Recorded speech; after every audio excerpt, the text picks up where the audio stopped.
kasi nga Philippine Airlines.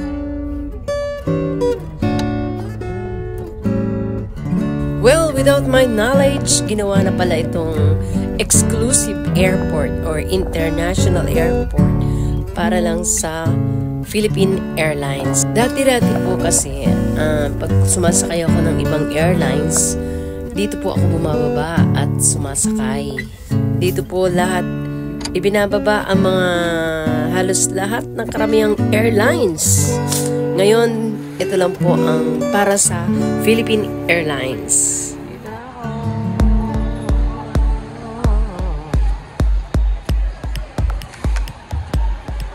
Before, once you enter this NAIA Airport or Ninoy Aquino International Airport, marami kang makikita mga counters ng iba't ibang airlines.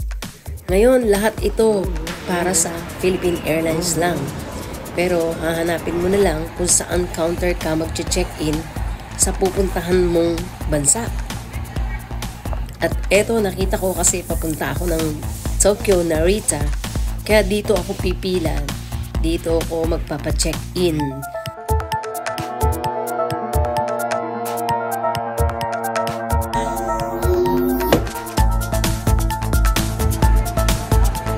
Paikot-ikot.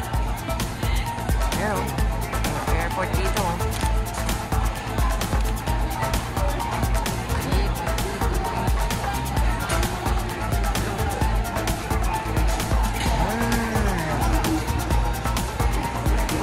Ito, papacheck-in.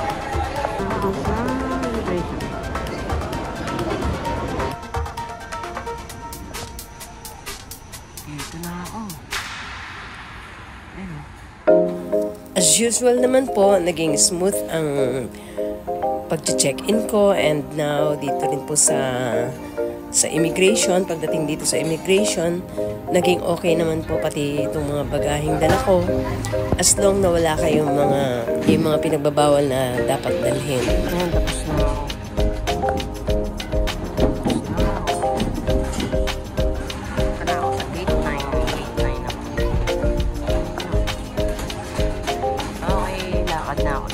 Kakain ako nito. Nabusog ako sa ano to. Diyan ako. Sa CR. Ayan o. Sige. Bye. Ininom ko ba naman lahat yung in-straight kong inumin kasi pinaiiwan yung mga pet bottle Kaya in-straight ko. Pero kinuha ko yung pet bottle. Lalagyan ko na lang ng tubig dito somewhere. Ay, gate 9 ako. Siya ba yun? Gate 9? Ay, walang gate 9.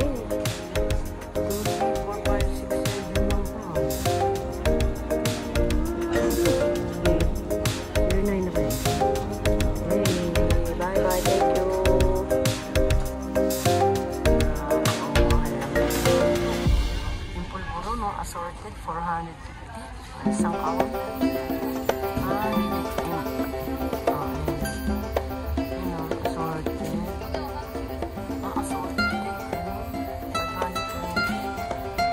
Classic 470.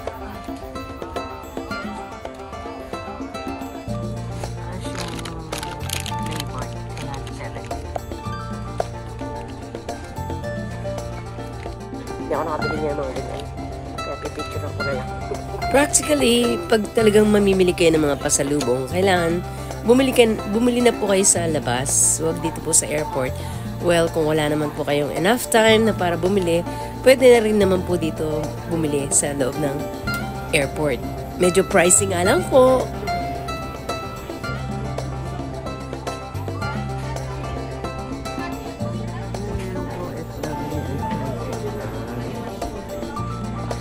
Nakakakit ka doon. Hindi na makakit doon. Kaya ako. Nandito ako sa gate 9. Corn beef set. Nandito ako.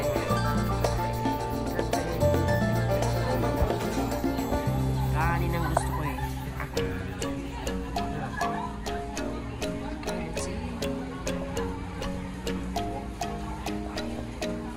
After I eat my lunch, hindi ko rin napigilan bumili ng iba pang pasalubong dito sa corner ng W.H. Smith na malapit na dito sa Gate 9 na para pasukan ko. And then after buying some pasalubong, ayun, I proceeded to this Gate 9 for boarding.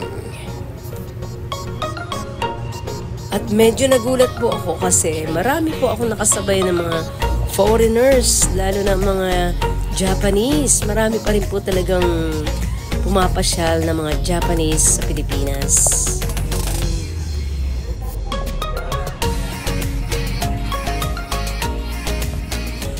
Napakasarap po talagang magbakasyon sa Pilipinas. Lalo't ang panahon is hindi naman siya yung sobrang init. Actually, ayoko pa nga po sanang umuwi. Kaya lang, nangunti na yung mga tao sa wallet ko. Kaya, eto po, first time kong ibinilag tong pag-uwi ko, pabalik sa Japan. At sobra po ako nasiyahan dito sa pagbabiyahe ko nito. Good afternoon, ladies and gentlemen. This is Captain speaking. My name is Stephen David. Meeting with me is Captain Joe Hison. And together with the rest of the Airbus 321 crew headed by Flight First Lloyd Vargas, I'd like to welcome everyone on board this flight DR432 bound for Narita. Expected port schedule at 2:50 this afternoon. Our flight time is 3 hours and 45 minutes. We'll be cruising at an altitude of 35,000 feet and we can expect fair weather during the flight. Our estimated arrival time in Narita is at 8:10 in the evening local Narita time. There is a 1 hour difference between Manila and Narita, with Narita being ahead. We care for your safety, so please take your assigned seats as soon as possible to facilitate our departure and keep your seatbelts fastened at all times. We've experienced unexpected turbulence during the flight. We'll let you know with the latest arrival information as we get closer to our destination. Thank you for flying Philippine Airlines, the Heart of the Filipino Mabuhay. Once again, welcome aboard. Estimated flight time is approximately 3 hours and 45 minutes. We'll now be showing you the safety features of this aircraft, the Airbus 321, in accordance with Philippine Civil Aviation Regulations. We'll be turning off the cabin light. Palagi na lang naghahalong saya at lungkot ang nararamdaman ko kapag nakikita ko ang Manila Airport. Kasi noon talagang itong airport na to talaga ang madalas kong binababaan at dito rin po ako sumasakay pabalik dito sa Japan. Nakakatuwa tignan, lalo't ganito ang panahon. Hindi siya yung mainit na mainit, hindi rin naman siya yung malamig na malamig. Basta presko lang ang panahon ng time na yan. Super saya ko. Nag-enjoy ako too much. Lalo na sa mga nakasama ko, na mga kabatchmate, at hindi ko man nakita lahat din ng mga kapamilya ko dyan, is because nawalan lang po talaga ng enough time. The important is we were able to talk with each other through phones and messenger, na okay naman lahat sila. Maybe next time sa pagbalik ko dyan. Very soon! Kahit naman ilang beses ka na nakasakay ng eroplano, makakaramdam ka pa rin ng lungkot every time na aalisan mo ang bansang Pilipinas, lalo na kapag ito umangat na itong eroplano sa lupa. Yung bang parang maiiwanan mo na naman yung mga kasiyahan na hindi mo makakalimutan. But through prayers before the plane takes off, nagpe-pray po ako na to guide our flight, to bless our flight, to have safe flights. Yung mga ganyang bagay ay talagang always yan. At pag nakikita ko na po itong mga ulap, yung almost parang gusto mo hawakan yung mga clouds na yan, yung mga parang usok na, at makikita mo yung baba na naiwan mo mga kapamilya, kaibigan. Ang lungkot, naghahalong lungkot at saya at may kaba. Hindi naman kabang-kaba kasi kampante ka dahil alam mo na guided ka ni God at yung pupuntahan mo or babalikan mong lugar is safe na safe. At imaginein mo dito sa gitna ng kaulapan. Kakain ka ng pagkain nila dito sa aeroplano. Di ba? Abay, ang sarap niya. Ang dami ko rin nakain. Kahit alam kong busog pa ako dun sa nakain kong corned beef and egg dun sa NAIA. Medyo na delayed ang presence ng flight attendant. Kaya kinancel ko na lang yung call ko. Kasi I want to go to the laboratory. Yes. And finally, ayan, nakarating na kami dito sa Japan at ang ganda ng lightnings nitong sa tail ng wings ng Philippine Airlines. As soon as we receive clearance to do so, may we remind you to take precautions when opening the overhead storage bins to retrieve your items as these may have shifted during the flight. Passengers who need assistance, please approach our cabin crew and ground staff who will be happy to assist you. On behalf of Captain Nathan, Gadin, and the rest of the crew, I'd like to say thank you for flying Philippine Airlines. Mabuhay at maraming salamat po.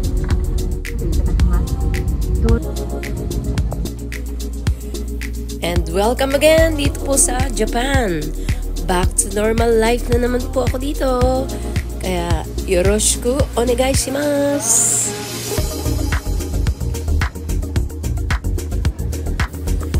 Another switching of my life again. Yung lifestyle dito po sa Japan na napakalinis at napakadisiplinado ng mga tao din po dito. Sana nga ganun din po sa Pilipinas. Maging maayos po ang lahat at maging masaya. Di po ba?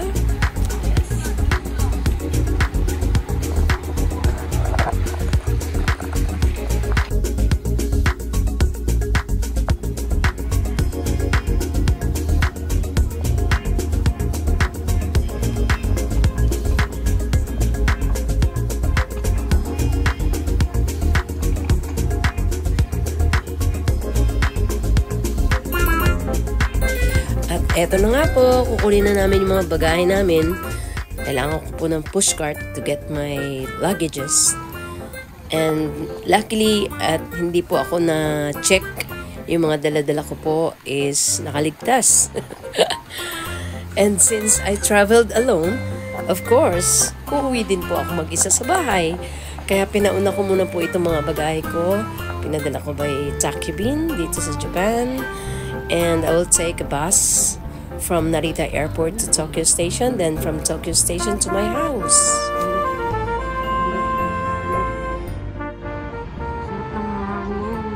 Hindi siya gano'ng malamig.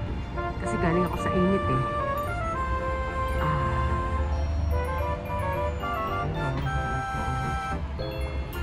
Dito ako eh. Yung dalawa kasi hindi ko mababuhat yung dalawang maleta eh. Wala akong mababuhat ko eh.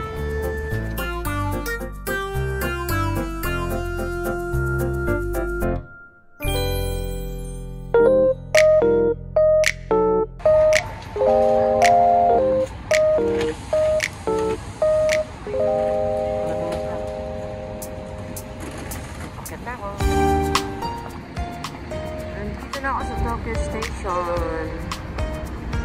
Pasok na ako niya. Mag-ilaw dito sa Tokyo.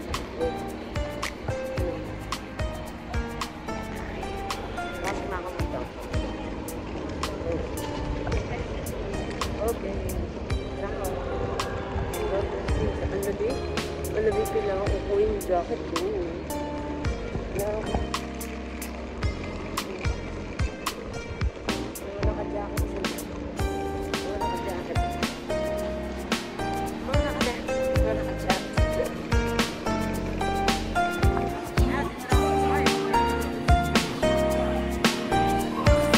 Anyway, thank you for watching po sa aking vlog ng pagbabalik ko dito sa Japan from Pinas. Love you all. God bless you.